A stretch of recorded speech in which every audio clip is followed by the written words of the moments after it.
Hello, and welcome back to another evening together. Tonight I want to talk about a man who fries eggs in a very specific way before going to work and kills people at night. Specifically, I want to talk about what happened to that man over 8 seasons of television. How he started as one of the most genuinely original characters in the history of American drama and slowly, almost imperceptibly at first, became someone else entirely. Now, if you're here for the first time, welcome. The short version is that this channel is a place to spend a few quiet hours with television you love. No shouting, no rankings, no hot takes. Just long, slow, fond analysis of stories that meant something to us. And Dexter means quite a lot to me. Has done since I watched the pilot for the first time and spent the next 20 minutes sitting completely still trying to process what I'd just seen. We're not doing a recap tonight, and we're not doing a takedown. What I want to do is something a little more specific than either of those things.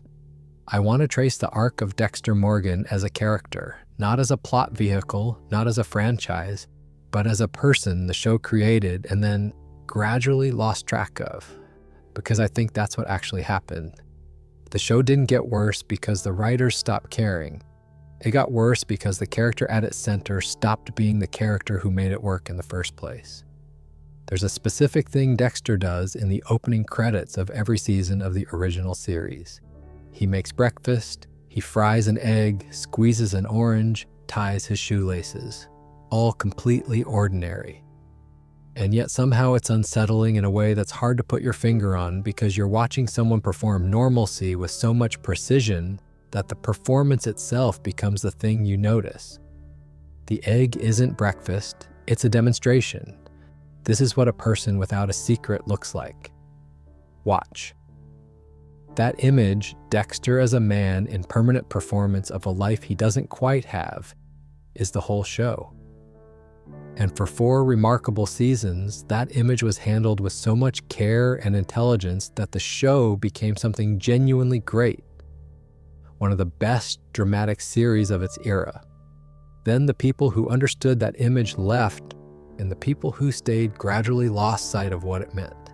That's the story we're here to sit with tonight. We'll go roughly season by season with a few detours along the way. We'll spend proper time on the things the show got brilliantly right before we talk about how it drifted. And we'll end with New Blood, which is its own interesting conversation. If you'd like to support the channel while we're here, a subscription genuinely helps.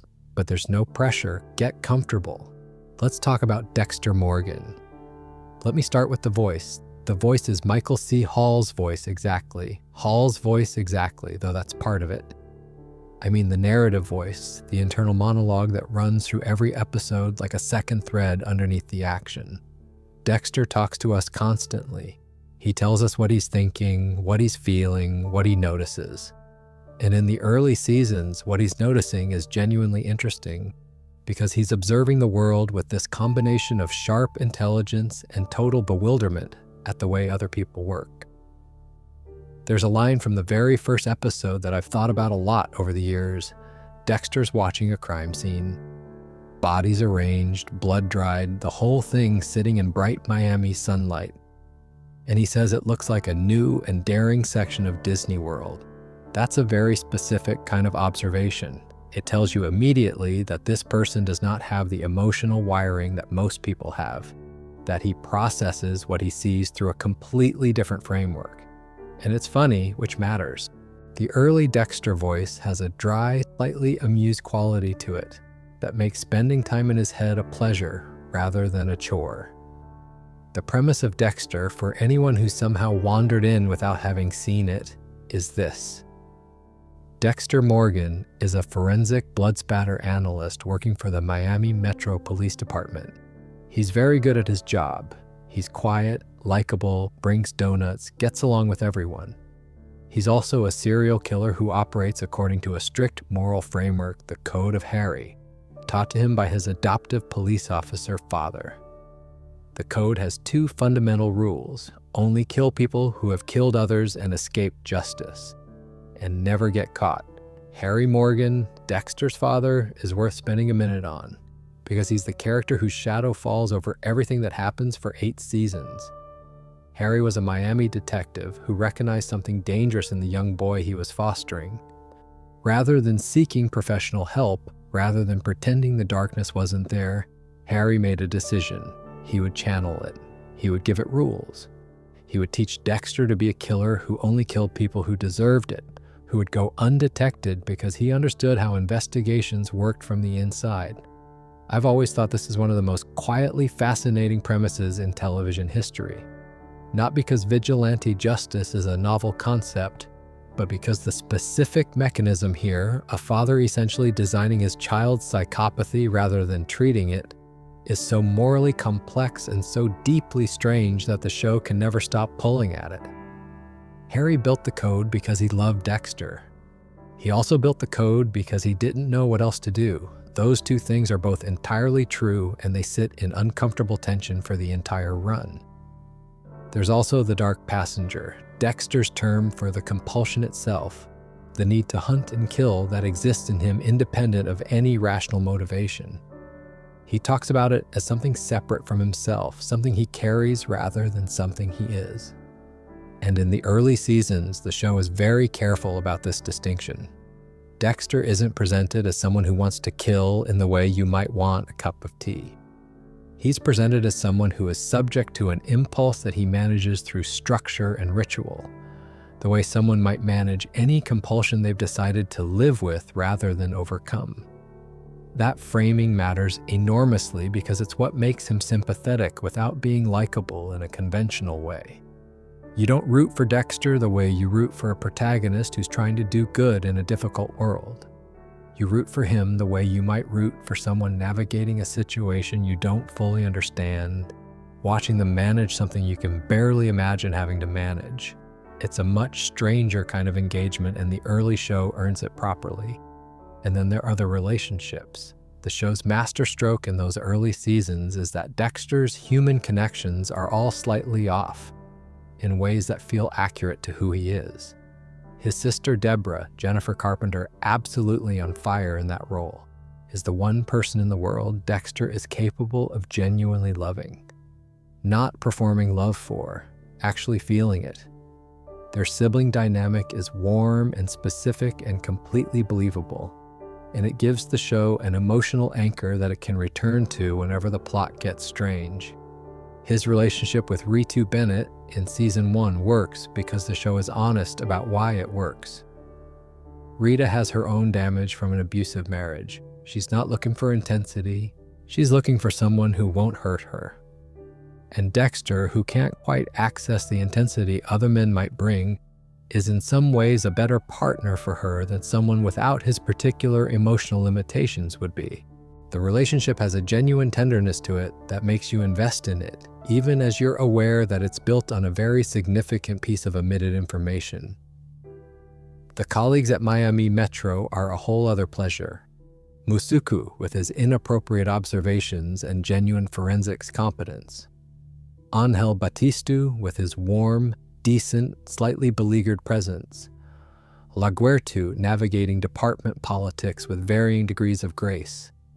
And Dokes, who I'll get to properly in the next section, because Dokes deserves his own moment.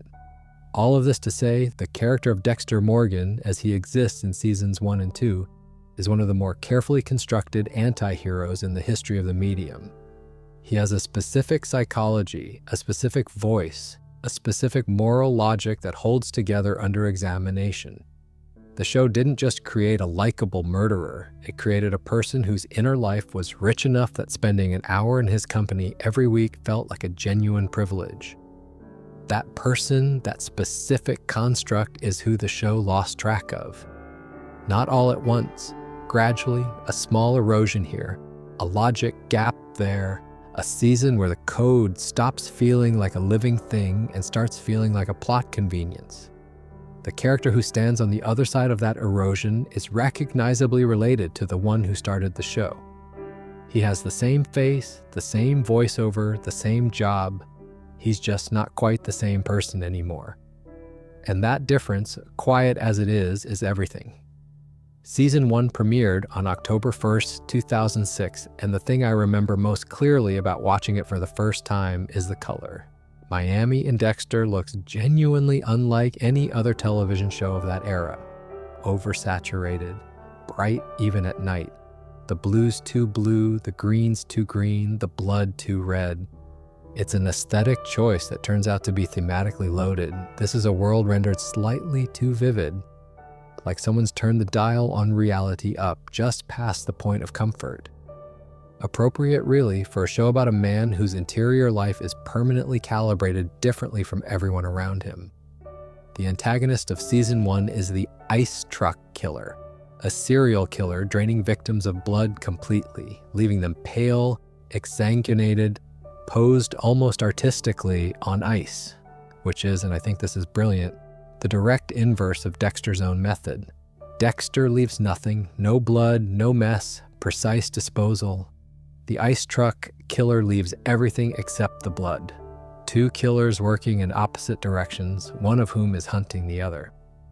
The plot mechanics of Season 1 build toward a reveal that the show telegraphs more carefully than you might expect on a first viewing.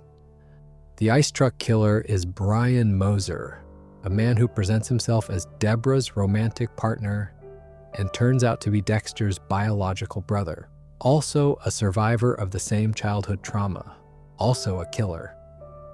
But one without the code, one who never had a Harry to give him rules, one who pursued his nature directly rather than channeling it into something structured. The confrontation between Dexter and Brian in the finale, Born Free, which carries a 9.6 on IMDb just as a data point, is the show at its most philosophically direct, because the question the finale is actually asking is whether the code made Dexter better or just different.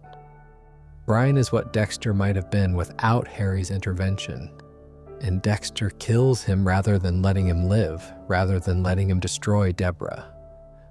Not because the code demands it, Brian probably qualifies technically, but because protecting Deborah is more important to him than keeping his only blood family alive. That's a very specific kind of moral choice. The show made it clearly and committed to its consequences. Now, James Dokes. Sergeant James Dokes is one of the most underrated characters in the entire series, partly because his arc ends in Season 2, and partly because he's easy to mistake for just an antagonist, someone whose role is to be suspicious of Dexter so that there's tension. But he's something more interesting than that. Dokes is a man who served in the Army Rangers, who has conducted operations in places where the ordinary rules about when it's acceptable to end someone's life didn't apply. He knows what it looks like when someone has killed people and felt something about it they shouldn't have. And when he looks at Dexter, he sees the shape of it. He can't articulate what he knows. At first, he doesn't have the evidence, doesn't have the framework for it. But by Season 2, he uncovers Dexter's blood slides and even witnesses his kill room, giving him real proof. He just has a specific kind of trained intuition that sits at the back of his neck like a low-grade alarm that won't switch off. His response to this is to make Dexter's professional life as difficult as possible, to question him, challenge him, look for the edge of the performance. And Dexter, in his internal monologue, is genuinely uncomfortable with Dokes in a way he isn't with anyone else. There's a line in the pilot that I've always loved. In a building full of cops, with their supposedly keen insight into the human soul, Dokes is the only one who gets the creeps from him.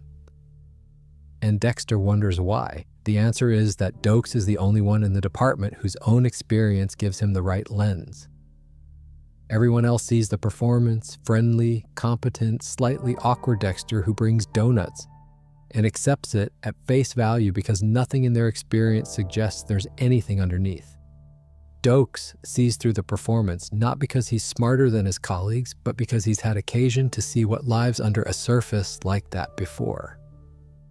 This matters because it establishes a principle the show returns to repeatedly. The people who come closest to catching Dexter are almost never the ones following forensic leads. They're the ones who feel something. Dokes feels it first. That's worth holding on to. Rita's arc across season 1 does something the show would later struggle to sustain. It makes her a real person rather than a supporting character defined by her relationship to the protagonist. Her history with her abusive ex-husband Paul gives her a specific kind of damage and a specific kind of resilience. Her gradual trust of Dexter feels earned because the show takes the time to show both sides of it, what she's getting from him and what she's still guarded about. The kids, Aster and Cody, are handled with appropriate care for the relatively small amount of screen time they get.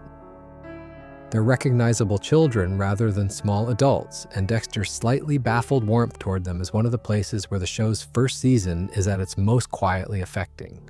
The season 1 writing is confident in a way that early seasons of shows often aren't. It knows what kind of show it is. It isn't trying to be two things simultaneously. It has a central moral question. Can we root for a serial killer, and what does it cost us to do so? And it pursues that question with genuine intelligence. The 83% Rotten Tomatoes score for season 1 feels a little low to me, honestly. I think it benefited the show in a sense because the critical consensus established the bar as high but not impossibly so, which gave season 2 room to exceed it. And season 2 did exceed it quite significantly. 96% on Rotten Tomatoes.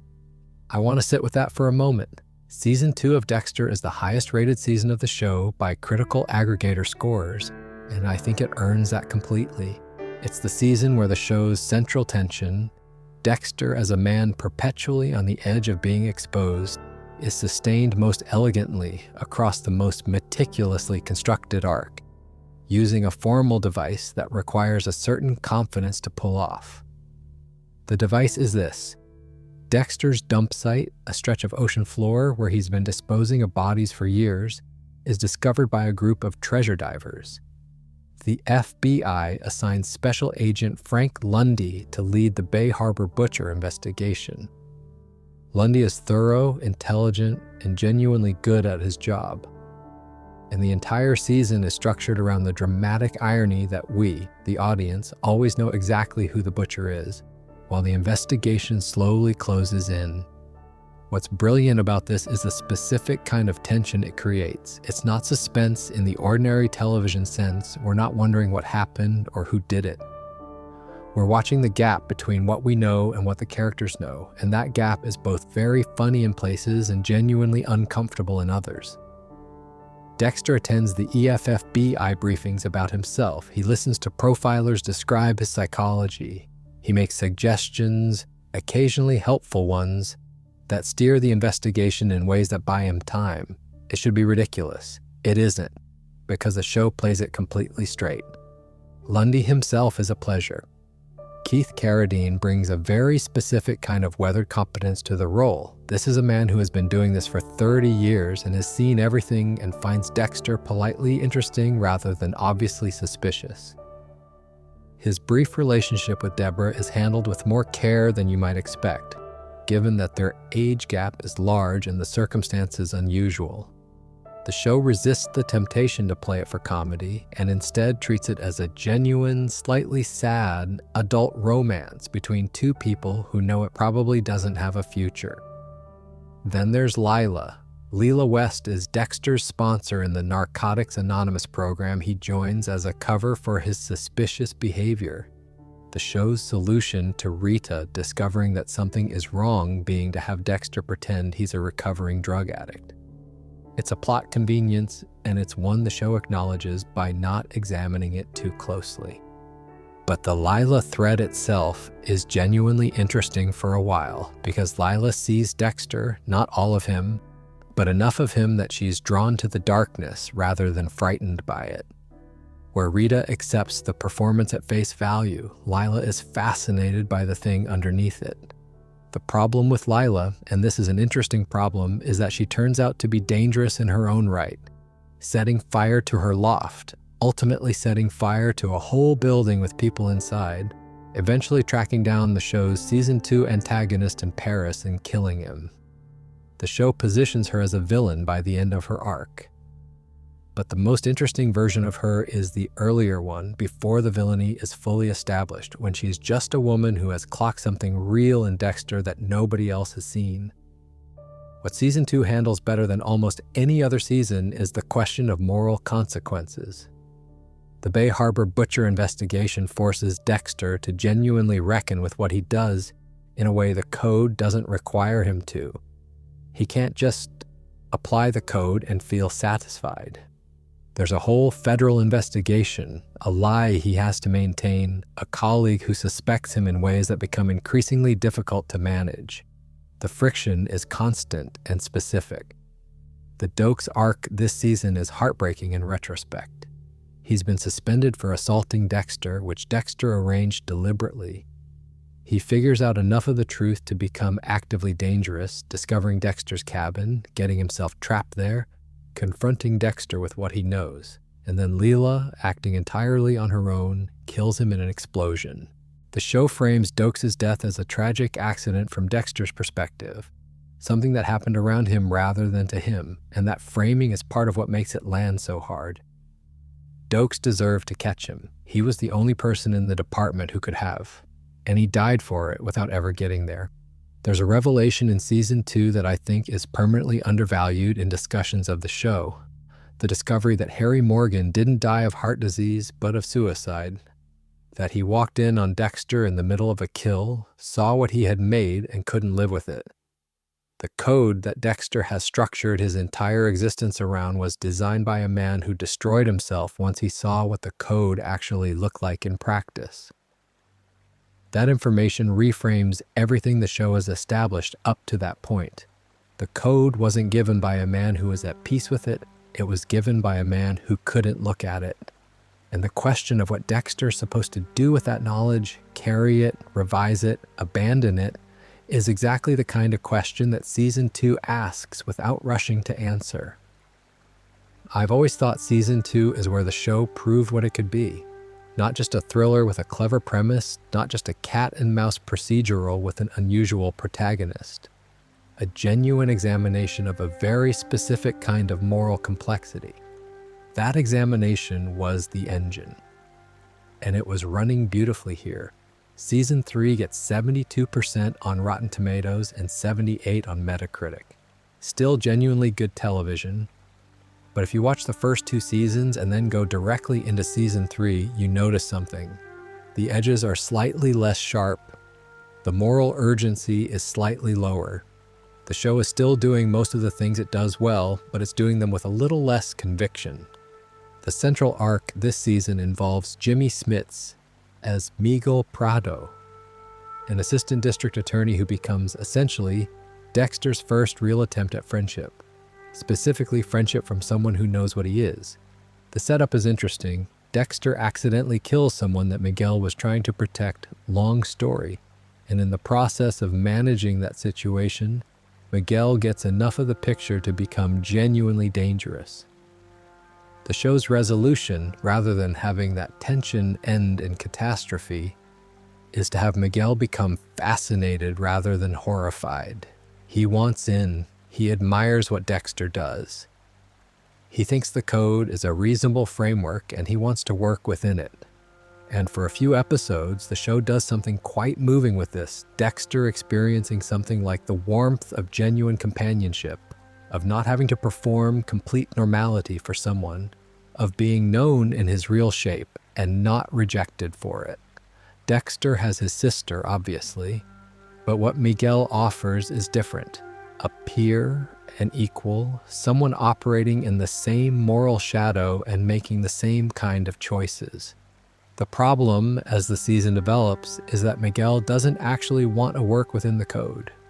He wants to use Dexter's skills for his own ends, protecting his interests, eliminating people who threaten him personally, settling scores that have nothing to do with justice.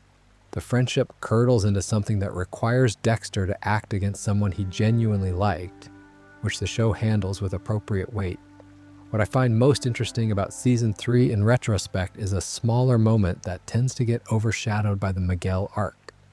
Dexter kills an innocent man. His name is Jonathan Farrow, a fashion photographer whom Dexter identifies as the killer of a model. He takes him, wraps him, kills him, and then the real killer turns up. A totally different person. Pharaoh's bloodslide is already in the box. There's a scene where Dexter sits down in his lab and just says quietly, "I killed an innocent man." And the show does give that beat some time. There's genuine distress in Michael C. Hall's performance, a quality of stillness that suggests real internal disruption.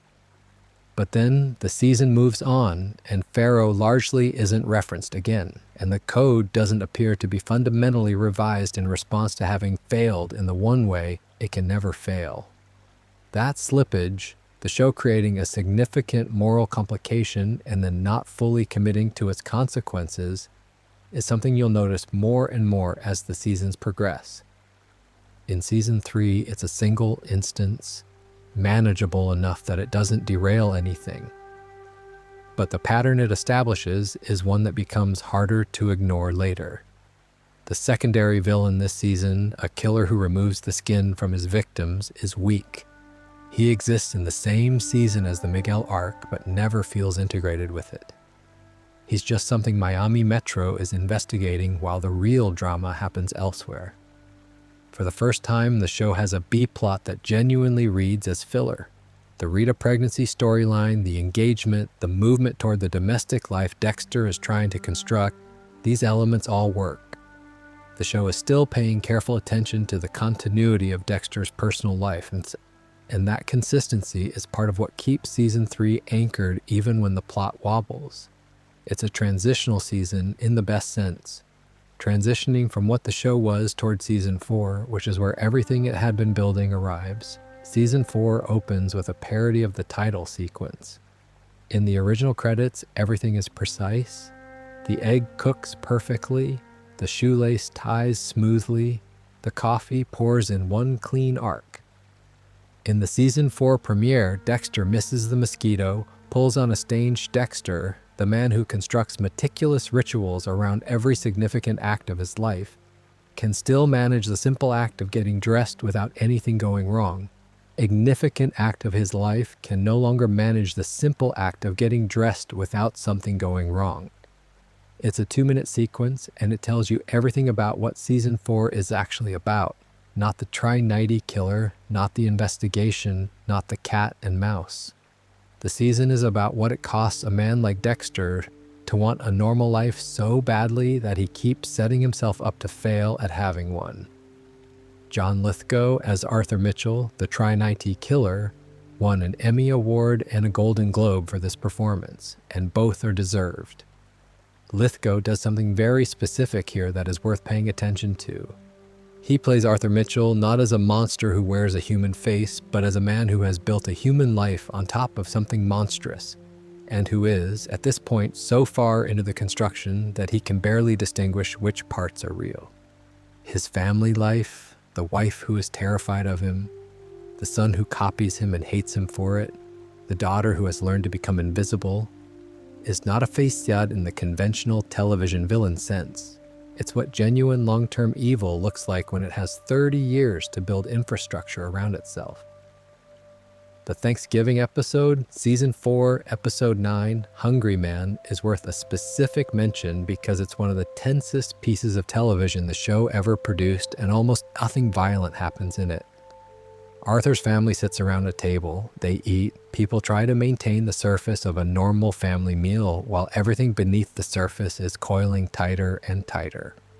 Dexter, who has inserted himself into Arthur's life to observe how he manages it, sits at that table watching with a dawning recognition that what he thought was admirable control is actually something much darker. That recognition is the emotional core of the whole season. Dexter's original fascination with Arthur was this. Here is a man who has maintained a family, a career, a complete functioning domestic life for decades, while simultaneously being a serial killer with a 30-year pattern. Dexter wants to know how. He delays killing Arthur because he thinks Arthur has something to teach him about balance. The lesson Arthur actually teaches him is that what he mistook for balance was control, violence, terror. His family stays because they're trapped, not because they love him. His normality is performance without warmth. Dexter looked at Arthur Mitchell and thought he saw a version of his future. He should have looked more carefully. The season's showrunner was still Clyde Phillips. And the discipline of his presence is visible in every episode, the way each storyline feeds into the central question, the way character decisions have weight and consequence, the way the humor and the horror coexist without either canceling the other out. A detail I always think about: Michael C. Hall was diagnosed with Hodgkin's lymphoma during the production of season 4 and continued filming throughout his treatment. The production team adjusted lighting and wardrobe to account for his physical changes. Hall has spoken about this publicly and thoughtfully, watching the season now, knowing that there's something in his performance, a particular quality of contained effort of someone working at the very top of their capacity that takes on a different texture, though of the getaway.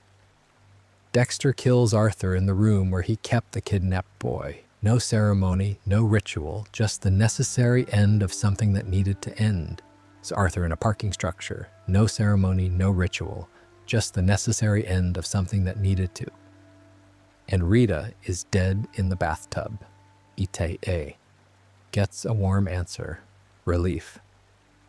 The image is a direct echo of Dexter's own origin. He was found in a shipping container, surrounded by his mother's blood, 3 years old.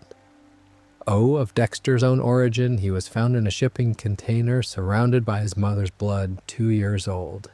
The show doesn't underline this. It doesn't have Dexter narrate the connection. It just holds on the image and trusts the audience to carry what they know. I find this finale genuinely difficult to watch, even now. Not because it's gratuitously horrible, but because the show earned it so completely.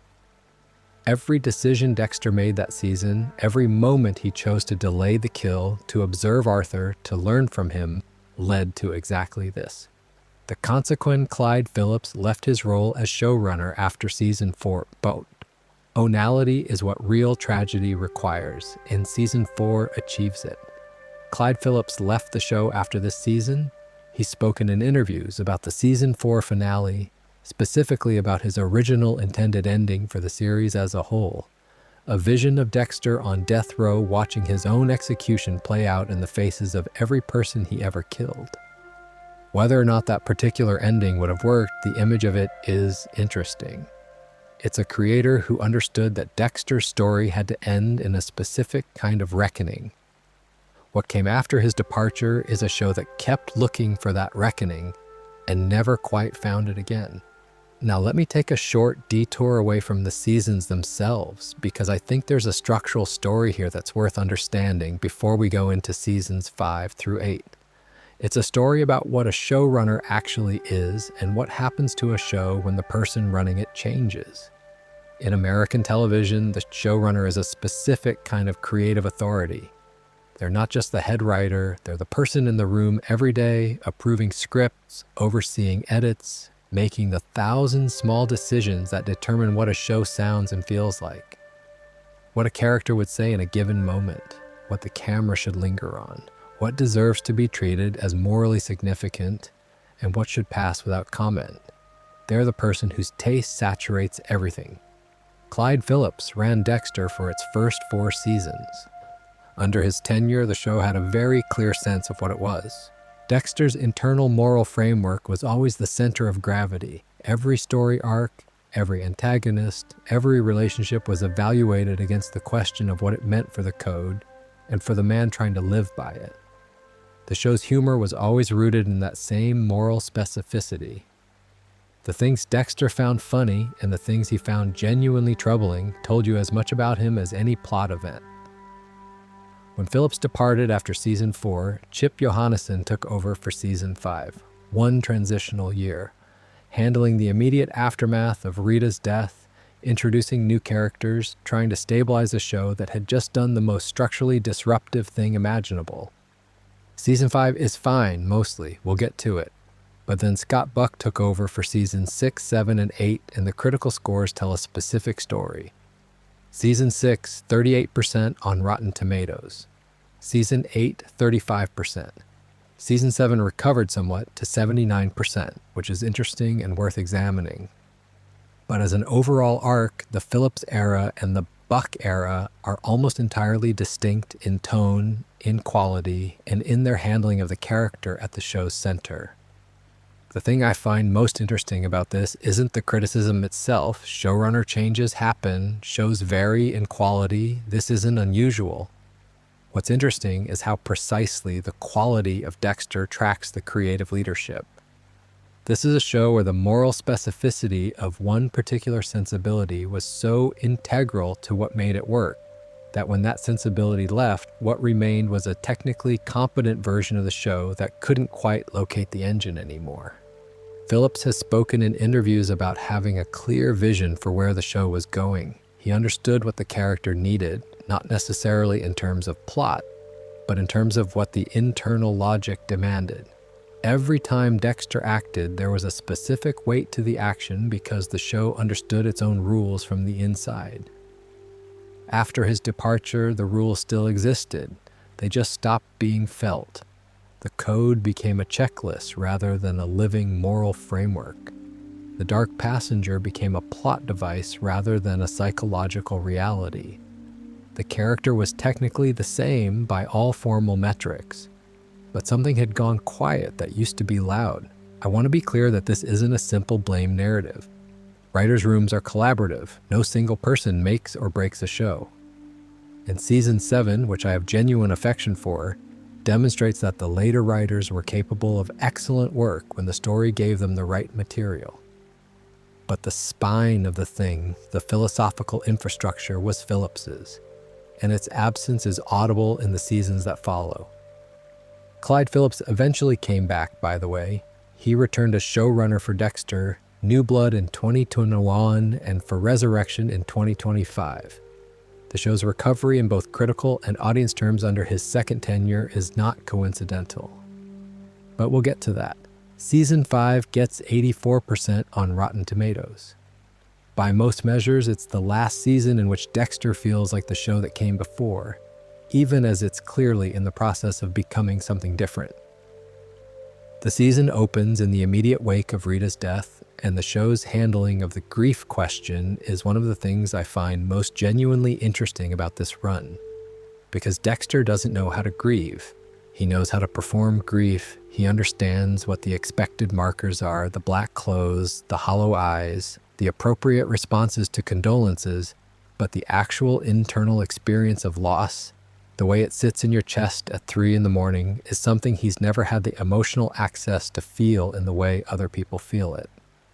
What Season 5 does carefully is distinguish between these two things. There are scenes where Dexter's composure breaks. He says he's supposed to cry in one episode but can't, way of someone who doesn't quite know what's happening to them. He says, I need to cry in one episode and can't. That's a very specific kind of suffering, actually, knowing that there's something enormous in you that you can't release because you don't have the mechanism. It's one of the most honest things the show does for his character in the later seasons. Julia Stiles as Lumen Pierce is Season 5's central relationship, and it's an interesting one. Lumen is a woman who survived a group of men who kidnapped, assaulted, and planned to kill her. Dexter finds her as a loose end connected to his immediate Season 5 investigation, and slowly, as he understands what she survived, becomes involved in helping her pursue the men responsible. The dynamic between them works for most of the season for the same reason the Dokes dynamic worked in Season 1. It's a relationship where both participants are seeing the other clearly rather than performing for them. Lumen has seen Dexter work. She knows what he is. And rather than being destroyed by the knowledge, she finds a version of agency in it. She has her own darkness now, not a permanent one, the show suggests, but a functional one, enough to help her finish what was started with her. The concept of the dark passenger gets an interesting development here. Lumen has one temporarily. It's brought into being by trauma and sustained by the need for resolution. And when the last man responsible for what happened to her is dead, it fades. She doesn't feel the need to continue. She leaves, quietly and without drama. The show treats this as a hopeful ending for her, and I think it is. But it also does something subtly complicated to Dexter's self-understanding. Because if Lumen's passenger fades once its cause is resolved, then the question of why Dexter's never has is implicitly raised. The show doesn't lean into this as hard as it might. It's there if you're looking for it. What Season 5 fumbles relative to what came before is consequence. Deborah comes very close to identifying Dexter as one of the vigilantes at the center of the season's investigation. She reaches the point of watching him through a curtain, identifying only the outline of a woman with him. She lets them go. She says later that she looked at that couple and saw something that felt like love and decided whatever they were doing, they'd earned the right to finish it. It's a generous moment. It works in isolation, but it also establishes a pattern the show will rely on too heavily. G. Dokes did operate that way, getting caught because someone's feelings override their professional judgment. Dokes didn't operate that way. Lundy didn't operate that way. The show's earlier antagonists were rigorous. The later ones are more pliable. And that pliability is one of the early signs of a show losing its edge. Aster and Cody, Rita's children, are mostly absent from Season 5 after their initial grief scenes. They've gone to live with their grandparents in Florida. Given how significantly their presence shaped Dexter's emotional life across Seasons 1 through 4, the children he was pretending to be a father to, and then slowly actually starting to become one, their disappearance from the show's canvas feels like a loss. They had served their narrative function and were quietly retired. Season 5 is still good television. The Lumen arc is moving. The grief material is honest. Michael C. Hall continues to do work that deserves better material than the show will eventually give him. But the discipline of the first 4 seasons is softer here. The engine is running, but it's running on slightly different fuel, and the next season is where the difference becomes unmistakable. And now we get to Season 6, which is where I have to 63 on Metacritic.ru about the show in a way that I've been building toward for a while. 38% on Rotten Tomatoes, 62 on Metacritic. These are not the scores of a show that's had a slightly off year. These are the scores of a show that has genuinely, significantly lost the thread. The central arc of Season 6 follows Travis Marshall, played by Colin Hanks, a religious zealot staging elaborate murder tableau based on imagery from the Book of Revelation. The victims are posed to recreate apocalyptic scenes, serpents, wormwood, the 4 horsemen.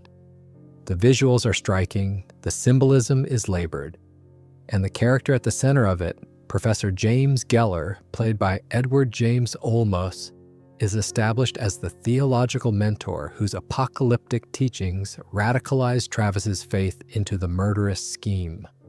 Of the whole scheme, the theological authority, the man who radicalized Travis's faith into something murderous, Geller is genuinely unsettling in his early appearances.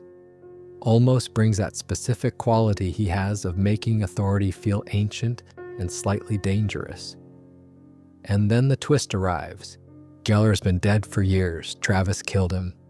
Everything the audience has watched, the arguments, the planning sessions, the dynamic between them, has been Travis talking to a hallucination. He's been acting alone.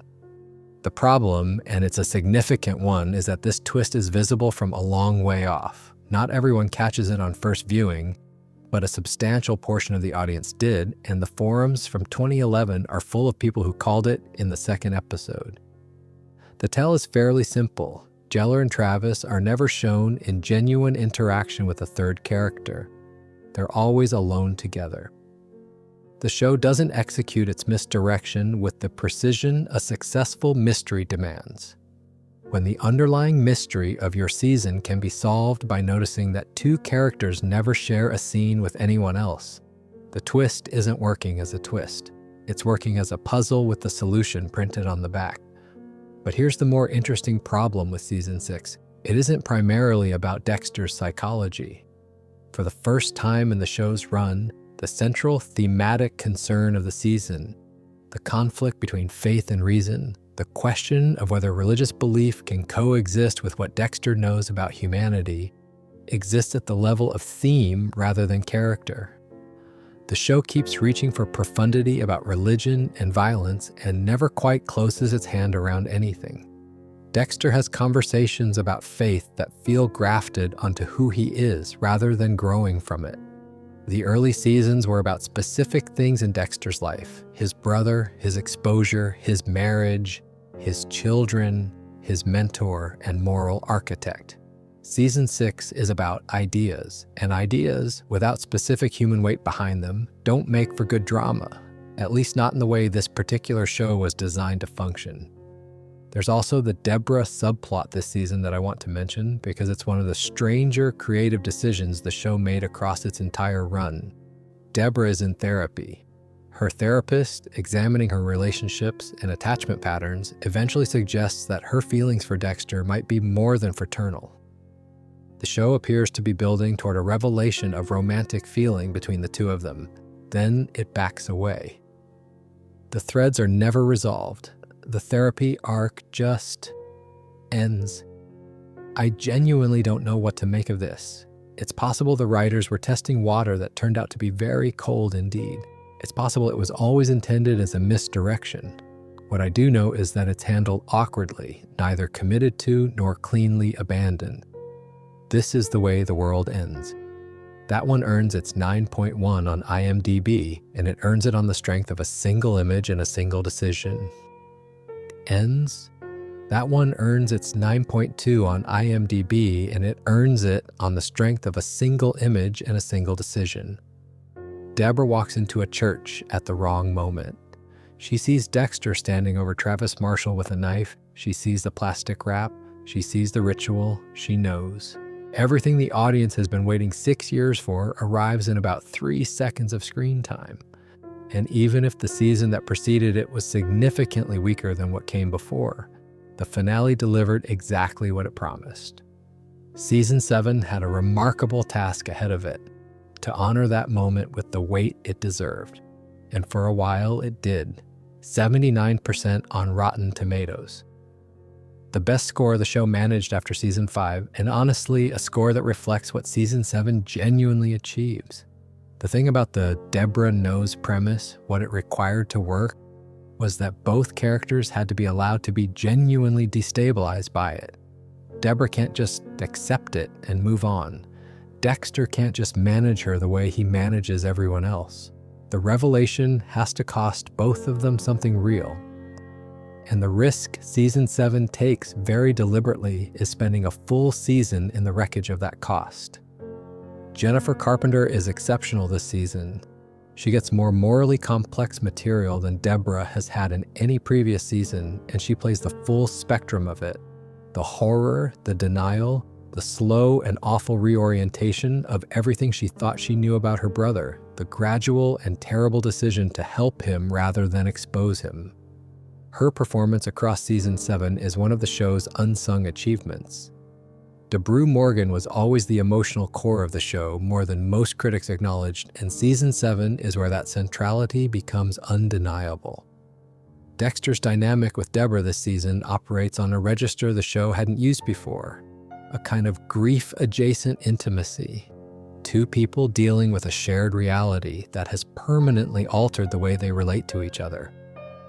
There's a scene in the early part of the season where Deborah watches Dexter go through the ritual of a kill, the preparation, the precision, the calm, and the expression on her face is something between horror and a kind of exhausted recognition. She spent her whole life not seeing this. Now she can't stop seeing it. The show holds on that expression long enough for it to mean something. Muriu Laguertu gets her best material in Season 7, and it's worth acknowledging how well the show handles her arc. For 6 seasons, Laguertu has been positioned primarily as a department political figure, maneuvering, protecting her interests, occasionally in Deborah's way. She's been competent but not entirely sympathetic. Season 7 quietly repositions her as the most rigorous detective in the show's cast, doing careful, patient, unglamorous work to reopen the Bay Harbor butcher case, because she has a feeling that the official conclusion that Dokes was the killer was wrong. She's right. She arrives at the correct conclusion through legitimate investigation following actual evidence, refusing to be deterred by people whose agendas require her to stop looking. In any other show, LaGuertu's arc this season is the heroic detective story. In Dexter, she's the antagonist, and the show understands the discomfort of that. Izak Sirko, the Ukrainian mob antagonist, is more interesting than he appears on a surface reading. Ray Stevenson brings a specific quality of world weariness to the role, a man who has operated at a certain level for a long time and understands that Dexter is, in some fundamental sense, a colleague.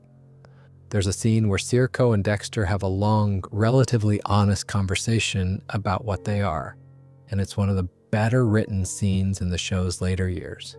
Two men recognizing something in each other without pretending it doesn't exist. Hannah Mouquet, Ivan Strahovski, is a promising addition whose full potential the season doesn't quite reach. The premise is solid: a woman who kills, who isn't tormented by it, who looks at Dexter and sees someone operating in the same territory and isn't frightened by it. Their relationship has the potential to be the show's most honest romantic pairing, because there's nothing to perform for each other, no dark secret to manage. But Season 7 spends more time on her fugitive status and her legal complications than on her inner life, and what could have been a genuinely revelatory dynamic ends up being somewhat underdeveloped. The finale, surprise, motherfucker, commits fully to what it set up. LaGuertu, at the point of exposing Dexter, is shot by Deborah, not by Dexter, by Deborah. Her choice, her action, her crossing of the line she can never uncross. The show earns this, not because it's inevitable, but because it's been building Deborah's complicity carefully enough that when she pulls the trigger, it's terrible and it's believable simultaneously. And then Season 8. On April 18, 2013, Showtime announced that Season 8 would be the last season of Dexter. The announcement came early in the production cycle. The writers knew, the producers knew, everyone involved knew that this was the end, that whatever they produced would be how this story concluded, how this character's arc resolved, what the show would be remembered as. And they produced Season 8. I want to be fair here because I think Season 8 is often criticized in ways that are slightly blunt.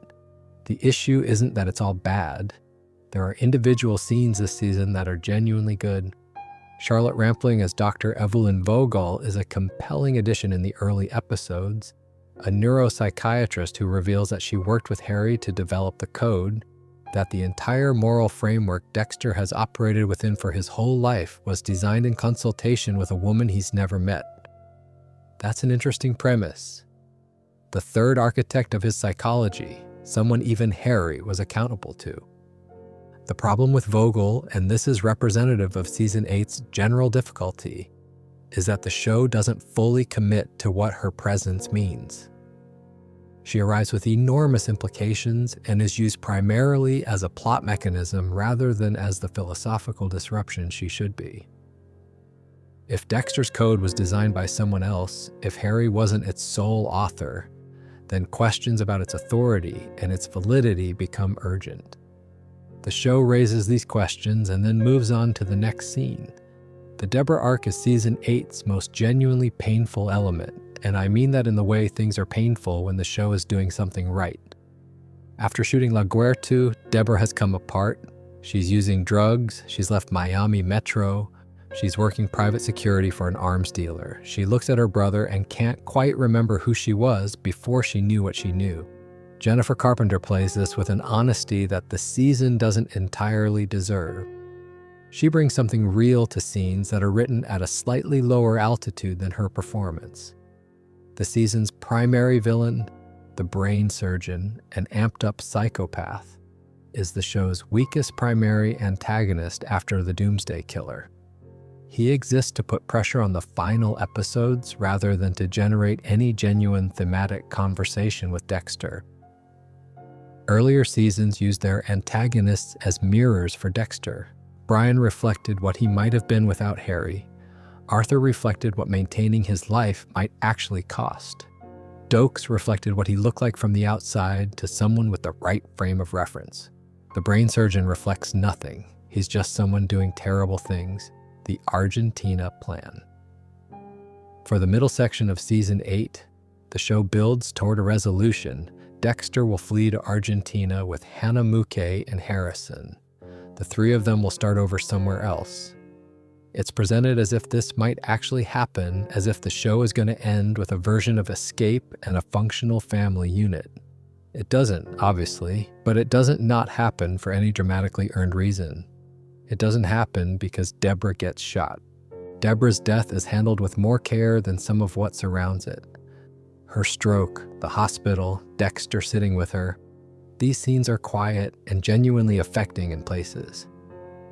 Michael C. Hall's face when he disconnects her from life support is one of his finest pieces of work in the series. And the fact that he buries her at sea the same way he disposed of his victims, the same gesture of love and concealment combined, that's a genuinely thoughtful detail. Then Dexter drives his boat into a hurricane. The implication is that he's dead. The epilogue, a single final scene, reveals him alive, in the woods, appearing to work as a lumberjack. The IMDb user rating for Remember the Monsters is somewhere between 4.6 and 4.9. The Season 4 finale, The Getaway, sits at 9.8. The same show, the same character, the same actor, 8 seasons apart. Now, what actually went wrong in that finale specifically is worth trying to articulate rather than just gesturing at. Dexter Morgan's entire character is built around a specific moral logic, the code. The code says he only kills people who have killed others and escaped justice, and it says he must never be caught. These two rules give his existence a structure.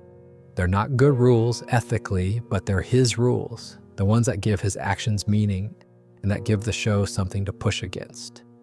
Every season, the code is tested. Every season, the question of what happens when the code doesn't give him the right answer is what drives the drama. The finale abandons the code entirely and doesn't replace it with anything. Dexter doesn't die. He doesn't face justice. He doesn't transform into something new. He goes into the woods. The character who spent 8 seasons defined by the question of what he was and what his nature cost the people around him just stops. No reckoning, no resolution, no consequence proportional to the choices. Every season before Season 8 understood that Dexter's story could only end one of 3 ways. He dies, he gets caught, he genuinely changes. The finale chose a 4th option nobody had considered. He moves to Oregon. It's possible to understand how this happened. The show had been on the air for 7 years. The writers had spent that long finding reasons for Dexter not to die, not to get caught, not to face a conclusion. The habits of plot manufacture were so deeply embedded that when the conclusion finally arrived, the instinct to find another exit was stronger than the understanding that there were no more exits left. 35% on Rotten Tomatoes, a finale rating in the low 4s, routinely listed alongside the most disappointing conclusions in television history.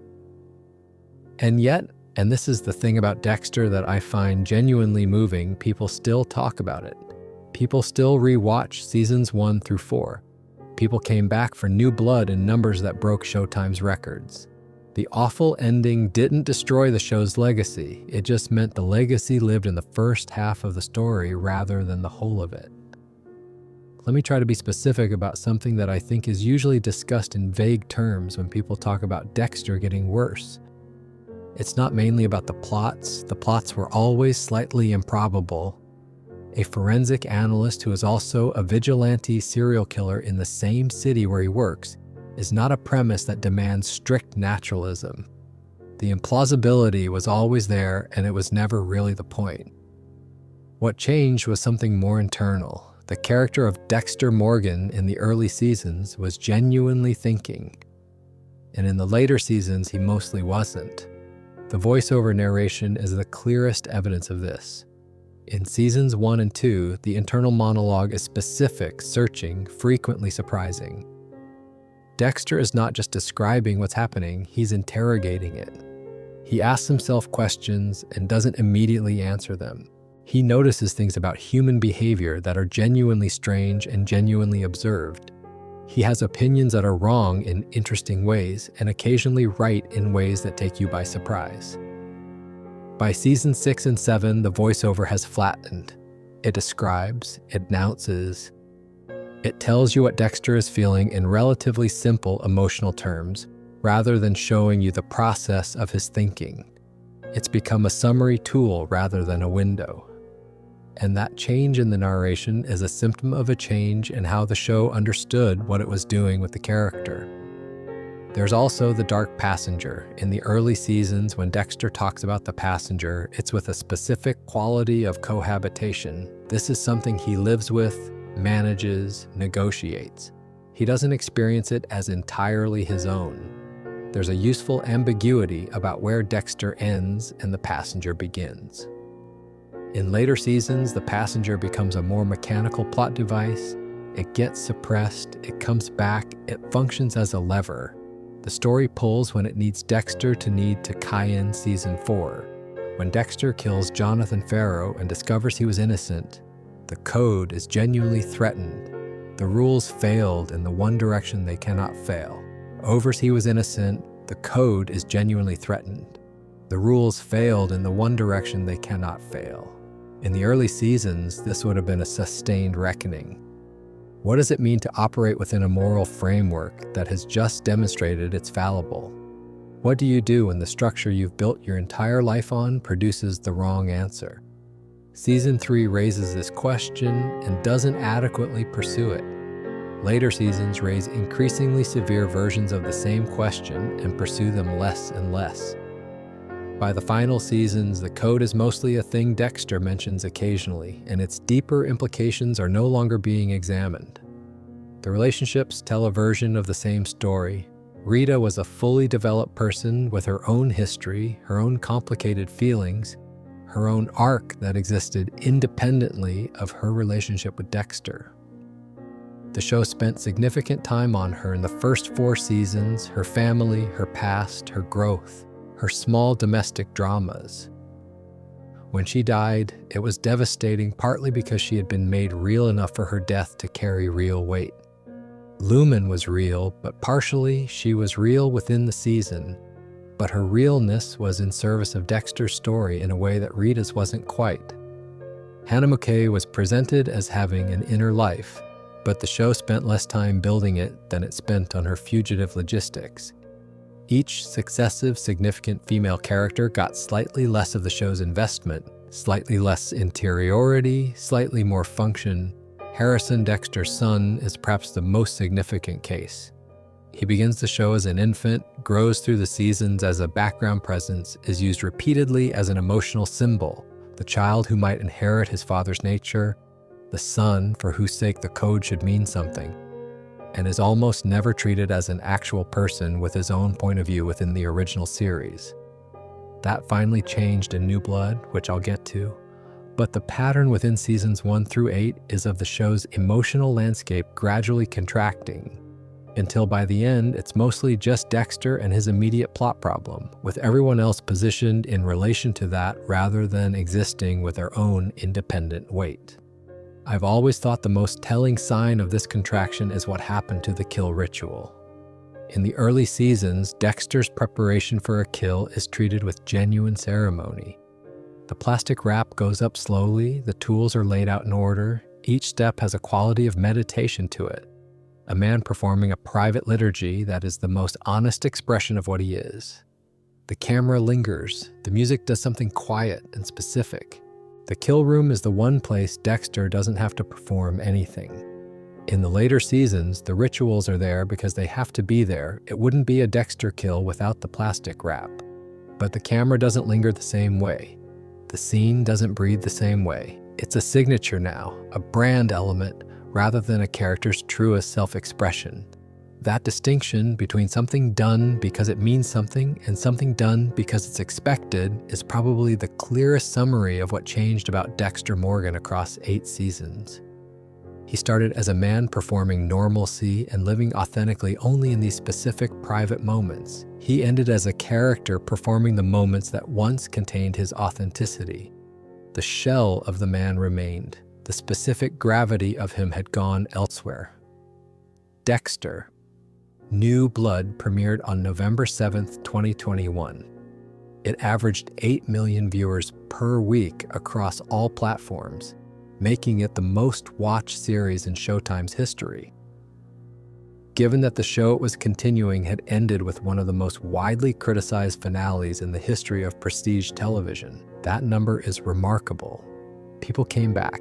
They came back, I think, for two reasons.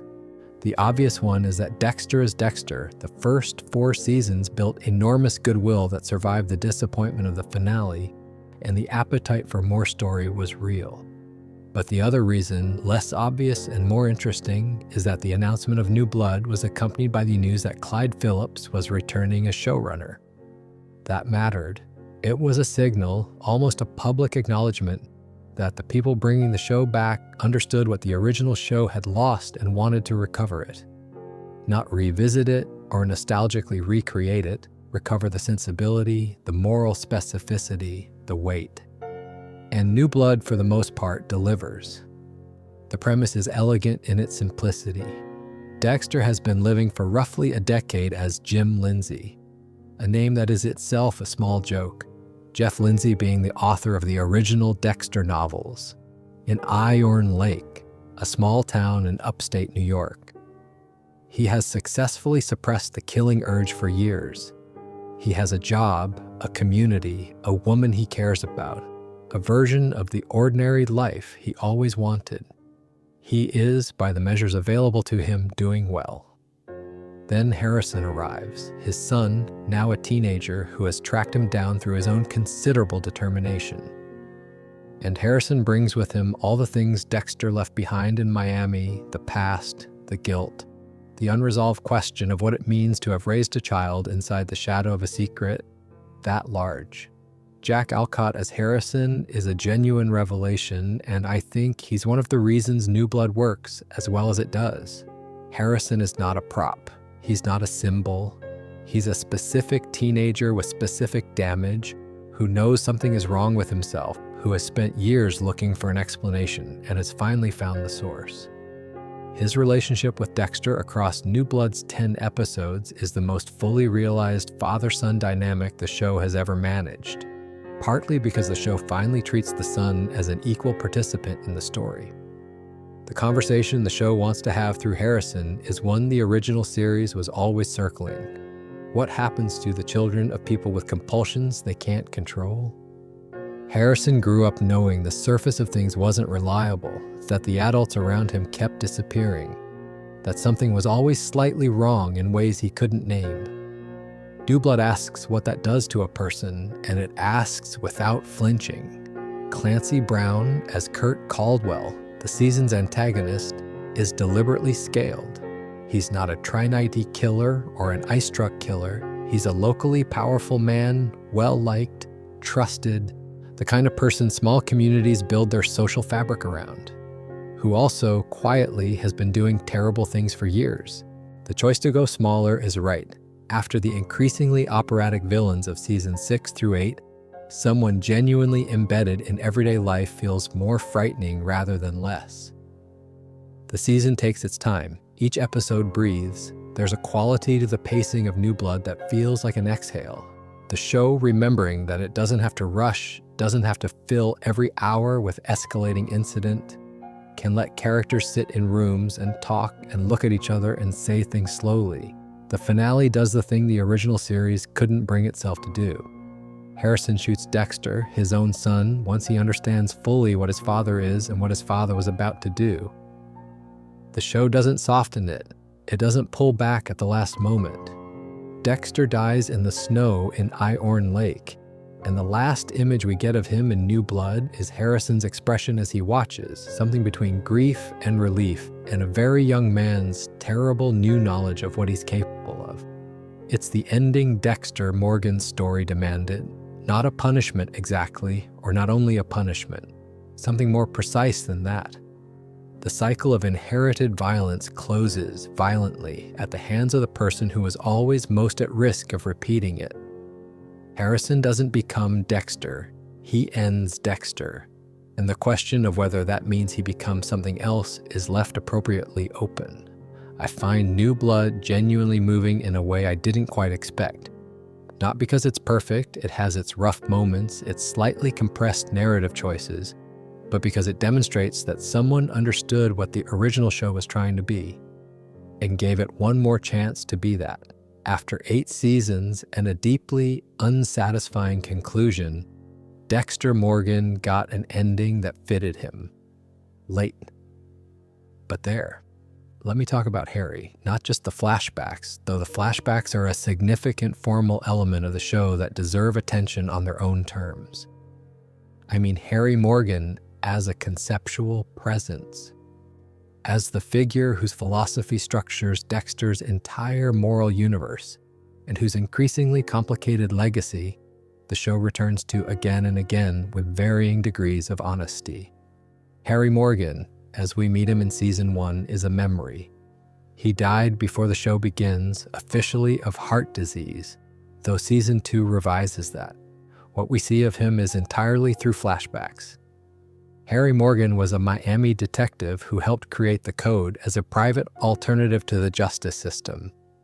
Create a private alternative to those failures in the shape of one very damaged, very dangerous, very smart boy. These early flashbacks are beautifully constructed. The casting of James Remar as Harry is perfect. He brings a quality of weary authority to the role that makes Harry feel genuinely wise rather than simply convenient.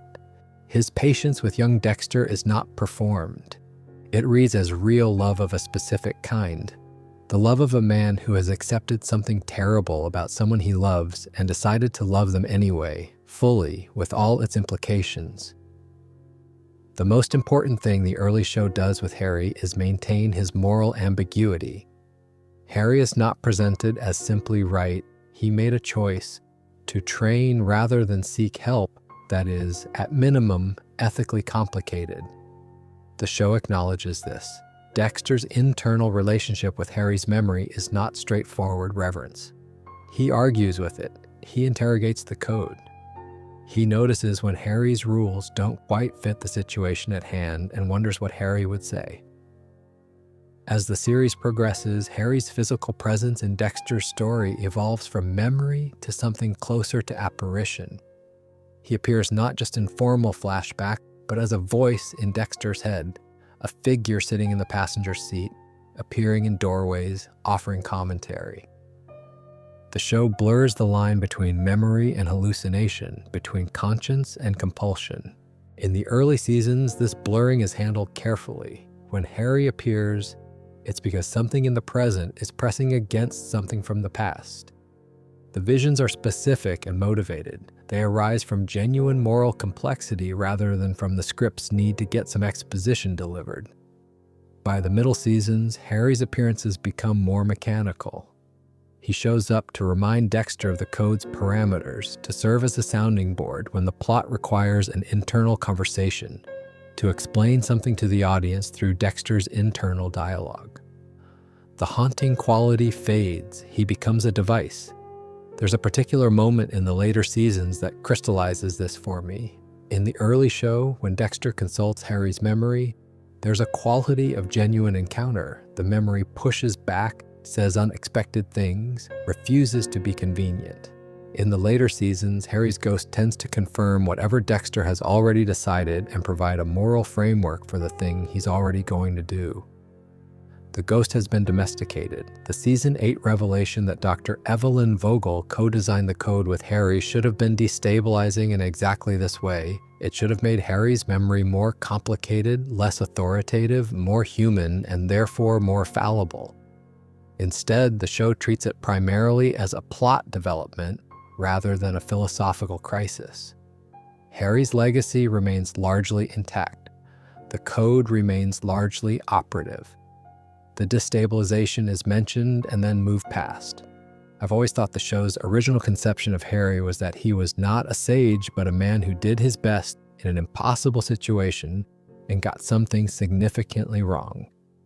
That conception is most visible in Season 2, in the revelation of his suicide, in the image of a man who couldn't live with what he'd made. That version of Harry is tragic in the genuine sense, someone whose love was real and whose methods were flawed, and who paid for the gap between those two things with his life. The later seasons gradually reimpose a somewhat more heroic reading. Harry's framework is treated as essentially correct, as the thing Dexter's deviations from correctness are measured against, rather than as itself a kind of deviation that deserves scrutiny. New Blood revisits this dynamic in an interesting way. The ghost of Harry appears to Dexter in Iron Lake, and their exchanges have a quality of genuine reckoning that the later original seasons mostly lacked. When Dexter in New Blood has to confront what he passed on to Harrison, what he made of his son without intending to, through proximity and genetics and the specific silence around terrible things, he's asking the same question Harry failed to fully answer. What do you do when you love someone and you're also the source of their damage? Harrison's answer is different from Harry's. Harry chose training, Harrison chooses ending. The cycle closes because the son does what the father couldn't, decides that the lineage stops here at whatever cost. That resolution redeems the Harry question in a way the original series never managed. It's a quiet vindication of Season 2's most honest moment. The man who made the code couldn't live with what he'd made. Several decades later, the thing he made also couldn't live with what he'd made. And this time, unlike Harry, the person doing the reckoning survived it. I want to make an argument that I think doesn't get made often enough, and it's this. Deborah Morgan is the more interesting character in Dexter, not the more spectacular one, not the one the show is ostensibly about, but the more genuinely interesting one in the sense that her arc across 8 seasons represents a more credible and more devastating story of what it costs a person to love someone who keeps being impossible to love safely. Jennifer Carpenter was nominated for a Saturn Award for her performance in Season 1, and should have been nominated for many more things in the seasons that followed. She's one of the most undervalued actresses in the prestige television era, partly because the critical conversation about Dexter always centered on Hall's performance, which is extraordinary, don't misunderstand me, and partly because Deborah's function in the narrative looked, from certain angles, like supportive sibling rather than co-protagonist. But look at what actually happens to her across 8 seasons. Season 1. Deborah is all forward energy. She wants to be in homicide. She wants to solve cases that matter. She's funny and inappropriate and genuinely good at her job. Her relationship with the ice truck killer, her boyfriend as it turns out, is handled with a specific kind of humiliation that the show never quite acknowledges fully. Deborah's romantic life in the series is, from the very beginning, defined by the proximity of violence. The man she loved was a murderer. She didn't see it. She was a detective, and she didn't see it. That's a wound the show underexplores. Season 2 gives her Frank Lundy, which is a genuinely good relationship handled with unusual res, and then Lundy comes back in Season 4 and gets shot in a hotel parking lot. And Deborah lies wounded beside him as he dies, then written. And then Lundy comes back in Season 4 and gets shot in an alley, and Deborah holds him while he dies. Her professional arc through the middle seasons, the promotions, the increasing responsibility, the recognition that she's actually exceptional at the job, runs exactly parallel to the personal arc that's slowly destroying her from the inside. By Season 7, when she knows about Dexter, those two tracks are on a collision course she can't escape. What I find genuinely affecting about Deborah's arc is the question it keeps asking about loyalty. Specifically, at what point does loyalty to someone you love become a betrayal of everyone else? LaGuertu gets shot in the Season 7 finale by a woman who is protecting someone who has been doing enormous damage to the world. Deborah knows this. She pulls the trigger anyway. And the show is honest about what that choice costs her. Season 8 Deborah is the aftermath of Season 7 Deborah's decision. And the aftermath is not a person who feels justified. She feels hollowed out. Jennifer Carpenter plays the season 8 deterioration without sentimentality and without self-pity. It's a portrait of someone who made a choice they understood was wrong and has to now figure out how to remain a person after making it. Her interactions with Dexter in season 8 have a quality of exhausted honesty. She's past pretending, past protecting him with her silence, past anything except the bare fact of what she knows and what she's done. Her death, a fatal stroke following a gunshot wound, Dexter disconnecting her from life support, is the most genuinely grief-weighted moment in the original series finale, even in an episode that fails in so many other ways. And the specific detail of Dexter burying her at sea in the same gesture he uses for his victims is worth sitting with. It's the show admitting something it's been circling for 8 years, that Deborah's death is, in a specific and non-trivial sense, a consequence of Dexter's existence. That she is, in the final account, among the people his life destroyed. There's something quietly devastating about the fact that the show's most emotionally honest arc, the person who paid the highest price for Dexter's secret, who compromised herself most completely, who ended up most thoroughly damaged, was Deborah, not Dexter. Dexter goes to Oregon, Deborah goes in the water, and in New Blood, she comes back as a vision. Dexter's conscience appearing in the shape of his sister rather than his father, which is a telling reversal. Harry gave him the code. Deborah was the person the code failed. Appropriate, then, that at the end it's her voice rather than Harry's that he carries. Now, if you've been listening for a while and would like to support the channel, a subscription genuinely helps, and it costs nothing, but there's no pressure. Just settle back in and let's keep going. A show's supporting cast is its connective tissue, the people on the edges of the central drama who make the world feel real and inhabited rather than staged, who have concerns of their own, who are funny or sad or annoying in ways that have nothing to do with the protagonist, who exist in the background of the story without being reduced to it. Dexter had a genuinely good supporting cast in its early seasons, and one of the quieter casualties of the show's later decline was what happened to them. Vince Musuku is, in the first 3 seasons, one of the most consistent sources of comedy in the show. His jokes are inappropriate, his delivery is perfectly timed, and his actual forensic competence is established clearly enough that he never reads as comic relief without substance. There's a quality he has of being entirely comfortable with himself, a man who knows who he is, who isn't pretending to be anything, who occupies his particular social register with complete ease. He's funny because he's specific. C.S. Lee plays him with a genuine warmth underneath the shock humor that keeps the Sea Season 8, gives him a daughter subplot that generates mild affection but doesn't connect to anything else happening in the show.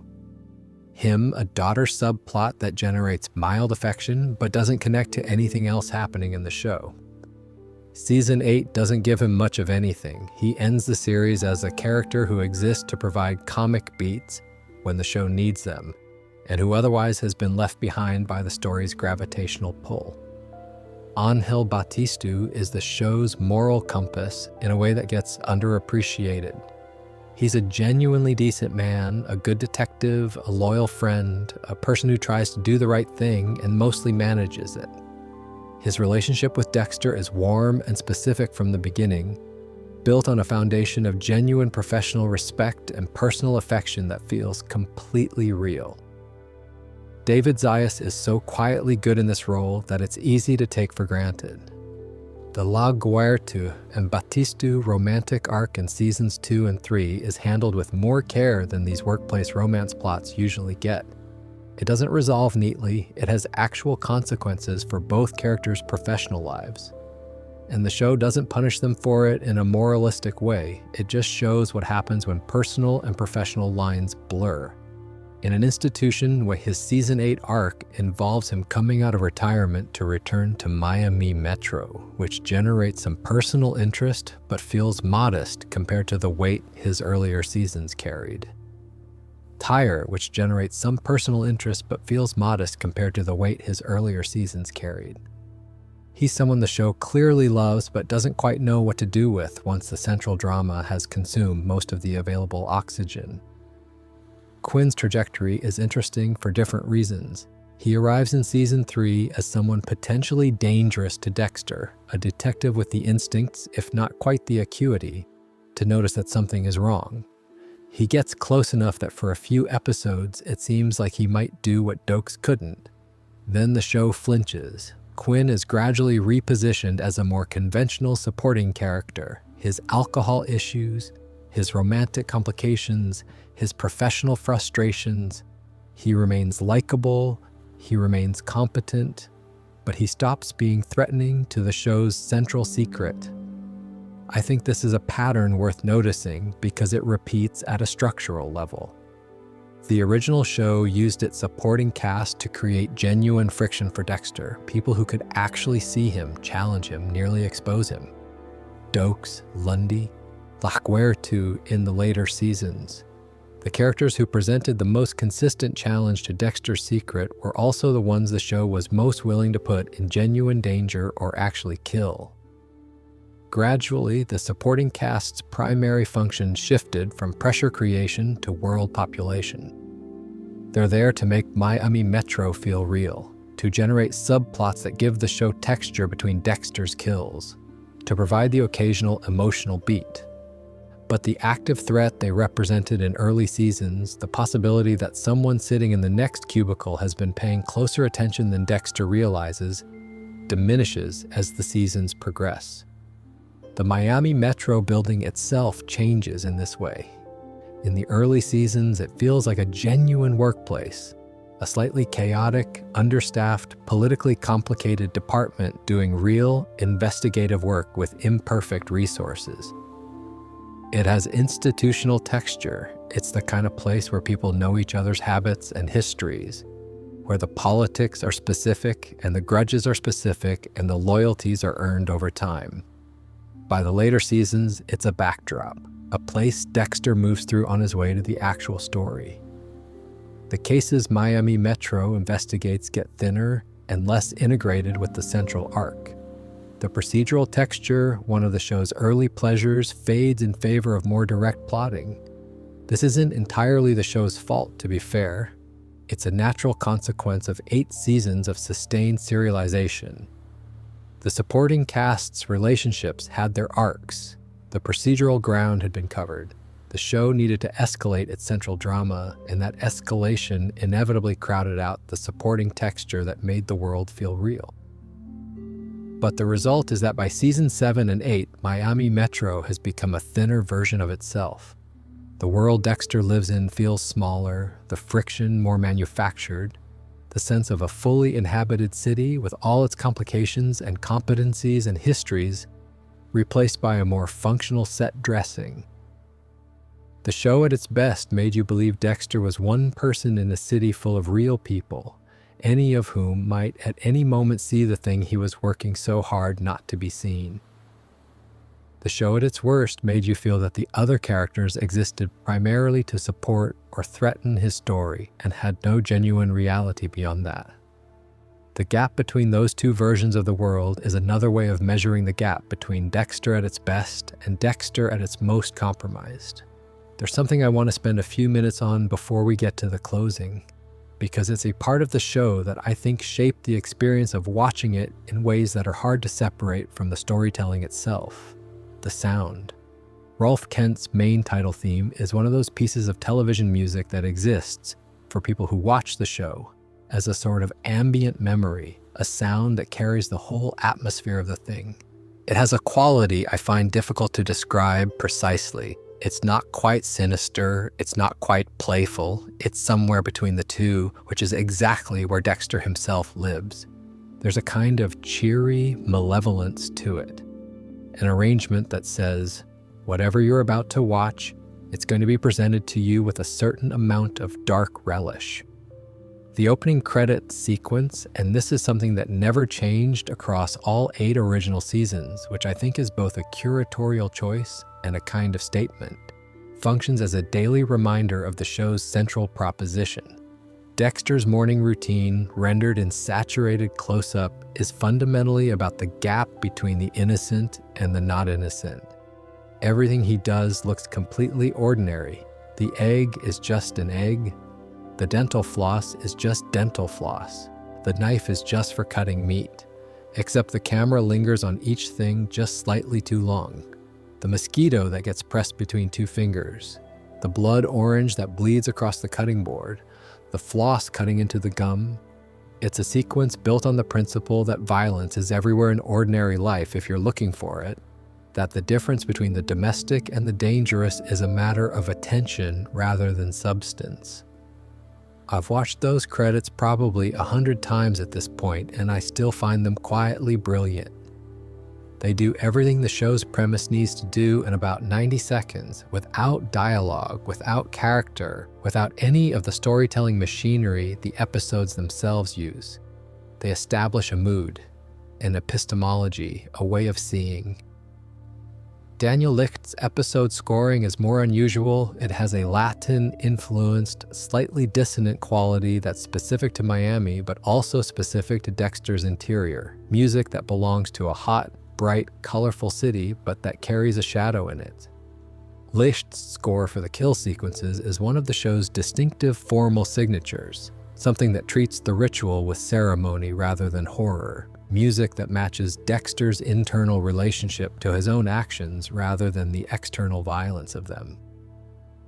In the early seasons, this creates a very specific effect. You're watching something objectively terrible being done to another person, and the music is handling it with a kind of meditative gravity that makes the ritual feel, from inside Dexter's psychology, like prayer. Not exciting, not triumphant, just intensely private and exactly what it is. The show's other great sound signature is the voiceover itself. I've talked about how the voiceover changed across seasons, but the physical sound of it deserves a moment on its own. Michael C. Hall's narration voice is very specific, low, somewhat flat in affect, occasionally dry with something that isn't quite humor but is in the vicinity of it. He narrates in the same tone whether he's describing a kill or describing a trip to the supermarket, which is entirely consistent with who Dexter is and which gives the voiceover a quality of deadpan that works beautifully when the writing supports it. The seasons where the writing matches what the voiceover can do with it, seasons 1, 2, and 4 in particular, the narration is one of the show's genuine pleasures. The seasons where the writing flattens the narration into simple description and announcement. The same voice that sounded interesting and specific starts to sound rote. The instrument didn't change. What changed was whether the composition asked it to do something worth hearing. Miami itself, as a location and as an atmosphere, is something I find worth acknowledging separately. The show was largely filmed in Los Angeles with select Miami exteriors, which is a practical necessity rather than a creative choice. But the creative team's commitment to the Miami aesthetic, the water, the heat, the specific light that makes everything look slightly overexposed, the ethnic and cultural mix of the city, gives the show a visual identity that's quite distinct from most prestige television of its era. The contrast between Miami's surface brightness and what's happening in the show's dark spaces is a formal metaphor the show earns through consistency. Dexter's kills happen in the dark, in warehouses, in boats at sea, in kill rooms sealed against the outside world. Everything else is sunlight. The gap between those two registers, between the show's surface atmosphere and its interior darkness, is maintained carefully for 4 seasons and then handled with slightly less rigor thereafter. One thing that doesn't change across the original run, and that I think is quietly important, is the sound design around the kill scenes specifically. The snap of latex gloves, the whisper of plastic wrap. These sounds recur so consistently across 8 seasons that they become conditioned responses. The audience hears them and knows exactly what's about to happen, and knows exactly what their own response to knowing is going to be. It's a very specific kind of audience manipulation, completely deliberate, and it worked so well for so long that it became the show's most reliable formal signature. Licht passed away in 2017. His contribution to what Dexter felt like, across the whole original run and into New Blood, is incalculable and probably under-acknowledged in the general conversation about the show.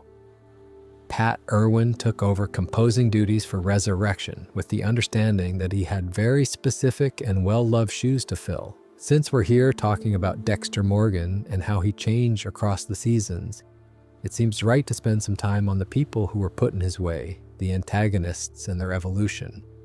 Because the quality of a show's opposition tells you quite a lot about the quality of the show's understanding of its protagonist. The first thing to say is that Dexter's best antagonists were never simply villains in the conventional television sense. They were mirrors. Each of them reflected something specific about Dexter, an aspect of his psychology, a version of his history, a possible future. And the season's drama was essentially the drama of Dexter seeing himself in someone else and having to decide what to do with the recognition. Brian Moser, the ice truck killer, reflected Dexter's nature without the code. What Dexter might have become if Harry had never intervened, if the compulsion had been allowed to develop without structure or purpose. Brian isn't coded as the dark version of Dexter exactly, he's just the version without guardrails. His kills are artful, his affection for Dexter is genuine, his worldview is internally consistent. He's not monstrous, he's just free of the constraints that make Dexter manageable. The show understood that this made him more frightening than a straightforward monster would be. Arthur Mitchell, as we've talked about, reflected the possible future of Dexter's domestic life, what maintaining a family as a serial killer might actually cost the family. He's the answer to Dexter's most cherished question, can I have both lives? And the answer is no, not the way Arthur has both. The thing that looks like balance is control. The thing that looks like stability is terror. Arthur is what the life Dexter wants to build might become if he pursues it without honesty about what he is.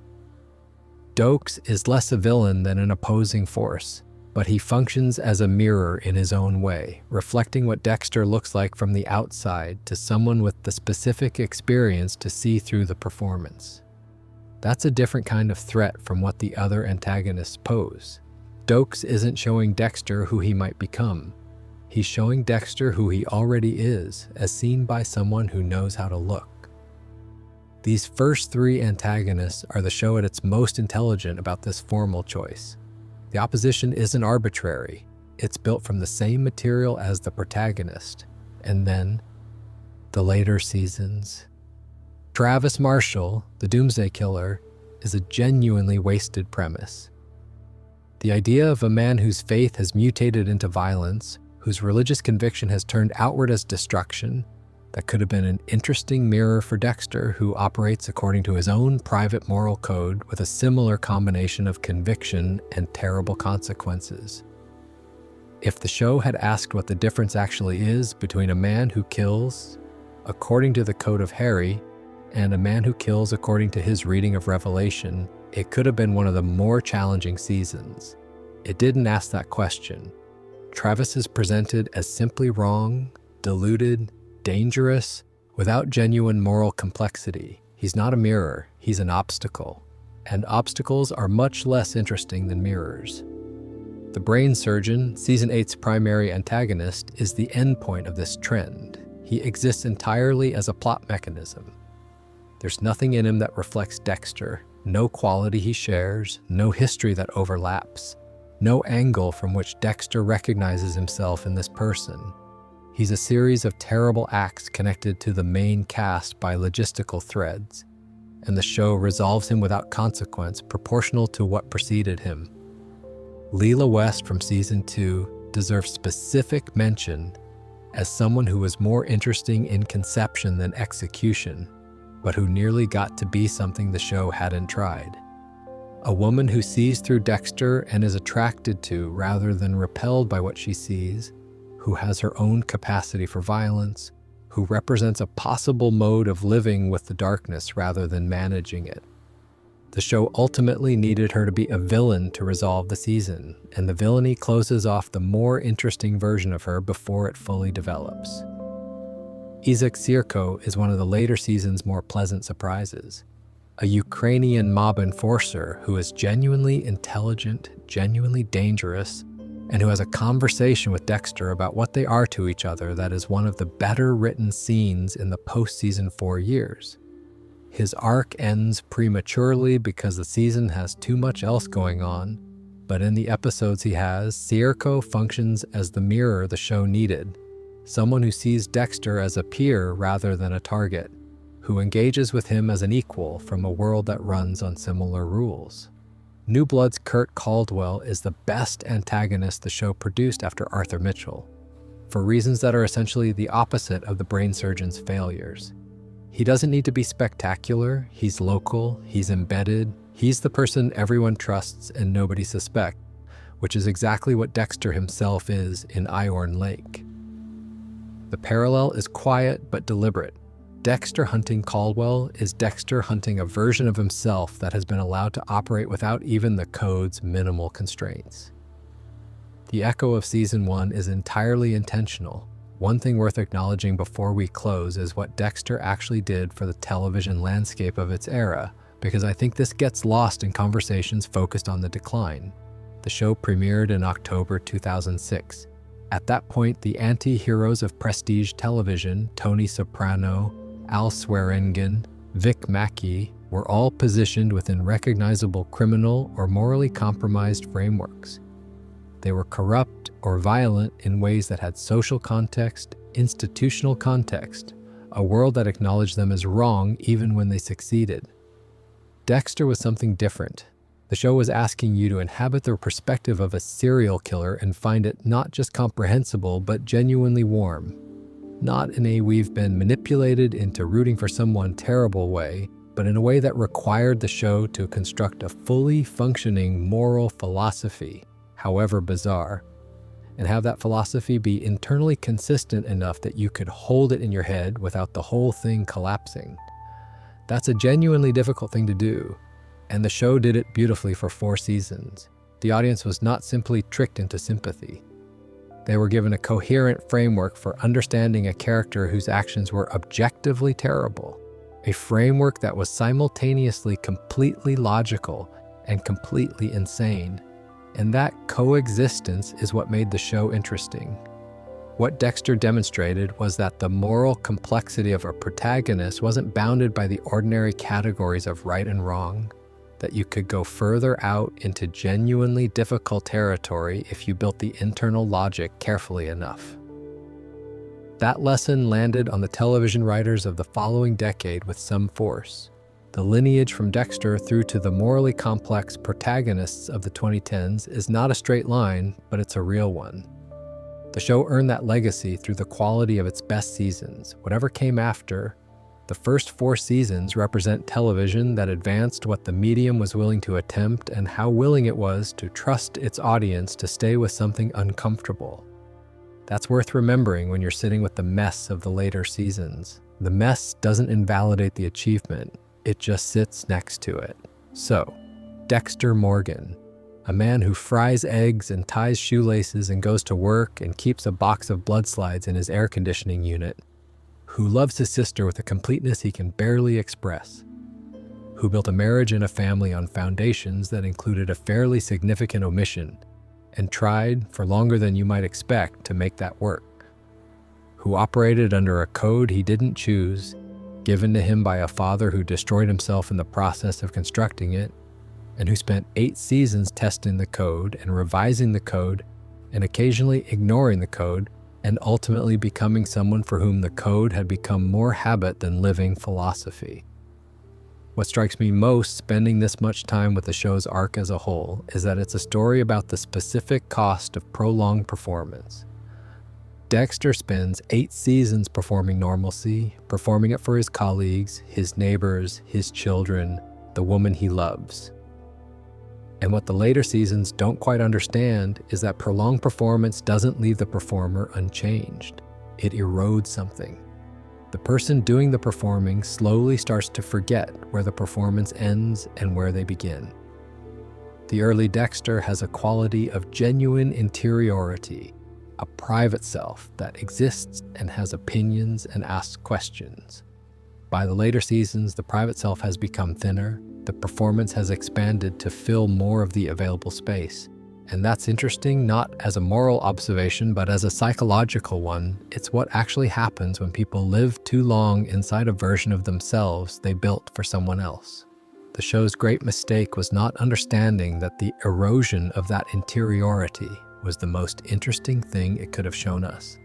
A Dexter who, by season 7 or 8, genuinely doesn't know where the code ends and where he begins, who has performed normalcy for so long that the performance is all that's left, would have been a devastating portrait of a specific kind of self-destruction.